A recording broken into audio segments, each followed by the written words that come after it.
So regarding Marilyn Monroe's death, well, it's a long time ago and it was a murder. We have photos of bruises on the shoulders and whatnot. And very, very weird experience that I've already spoken of. I mean, it's on one of the other recordings. But what I would say is, first of all, there's no bad luck in this lifetime reincarnating as it. Because if anything, we're owed a very good karmic experience, that we have extra good luck to stay alive, and lots of people who are loving and kind. No one who wants to do ill. And besides, if people want to do ill to those who are murdered, it's extra bad luck for them because we already went through the experience and we do not need it again. So that's where I've had very, very good fortune, and I've had experiences where I feel protected, and I feel that I create a quantum field of protection around myself. And both Bobby and Jack Kennedy were murdered after Marilyn's murder, were shot to death. And it was really quite grisly because the footage of the president uh, in the back seat there was his wife, and his whole brain was shot out of him, and bone and brain mass sprayed into her eyes, into Jackie's eyes, sprayed in blood. It was very, very grisly and very horrible, and just sprayed in there, and it was just such a fluke, grisly death, and such a fluke, grisly thing to have happen, and then Bobby was shot dead. So it's funny how when you have people who are so loved and cherished by the world, and then there's a murder that's purported to be a suicide, uh, which is such a blatant way to cover up a murder. When you look at the body and it's like completely traumatized and has the crap beaten out of it, and then you have these huge people who are shot shortly after, who are suspected. Several books written on the matter, suspected as perpetrators. So, one or both brothers, anyway. So, it's quite ironic, how that twist of fate happens and violence begets violence. And so,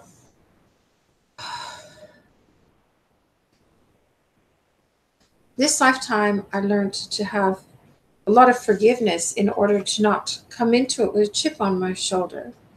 What it's done for me is it's given me a way of looking at things that other people fly into this heat of passion and react and have revenge. And back then, uh, you know, being a movie star and having a lot of things going on around me, and then having that relationship where, I mean, I had an identification card to get into the Pentagon. There's a copy of it, I have a photo of it. So I saw all kinds of things, and I mentioned before they shared files on extraterrestrials and on all kinds of other things, which wasn't really the reason for the murder, like some people think. It was just arguments about the affair, and then marriages not ending, uh, even though there was complaints about the marriages, and so things of that sort, and I mentioned that before. So, you come into another life, and you just you don't allow it to bother you anymore. The murder is a murder. That's another lifetime. And so I have a very huge psychic sense now if I'm ever threatened. And I see very far away, and I see exactly who it is, every single one. And I know who they are. And it's happened to me. And the Indomitants are very good. They protect me for the most part.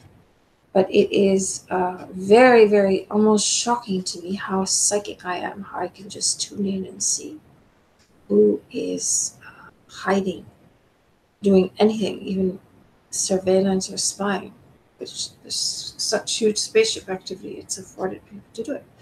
So they had a joke a long time ago. They said, watch her, she's fantastic. And then you have all these people, do. Oh, it's in a spaceship, watching what I'm doing, eating, drinking, having a bath, whatever it is. Like, what the hell? And they later told these people, we said, watch her YouTube channel. It's fantastic. There's such good information on it. It wasn't supposed to be surveillance at all. There's a whole bunch of them who got their hands smacked. And they just didn't get it, you know? And I am very, very grateful for the gifts that I came to this lifetime after that one, of the great psychic sense that I've had my entire life. Ever since I was 3 years old, a little girl, you know, I would ask a question, how is this possible? And then right away, I would be shown in light a picture, like a movie unrolling, of the question I had asked with information. So it was like this thing that was happening, this knowingness. Later, I found out it was my divine observer. So when you have that going for you, what it does is it has built-in protection in order to prevent people from, and you know, I have had people grabbing my brain to try to be me, to see what that's like, so they could wield it against me, because they feel so afraid and insecure that they don't know what to do. And the people doing it, you know, I see who it is. I always see who it is. I always see who it is. And I say to those people, why is it that your observer isn't good enough to do for itself without grabbing another person's brain? And if you're such a failure in your life, how dare you grab a single atom of me, because I'm a great lady, and you do not even have it in yourself to like yourself enough to deserve to be in the same room with me. So because of that lack in yourself of self-worth, you are worthless in mine to even speak to me, let alone grab brain mass out of my brain. And so that is how I handle those people, you see. There's really no other way. So to this lifetime being a success, I'm glad to be back.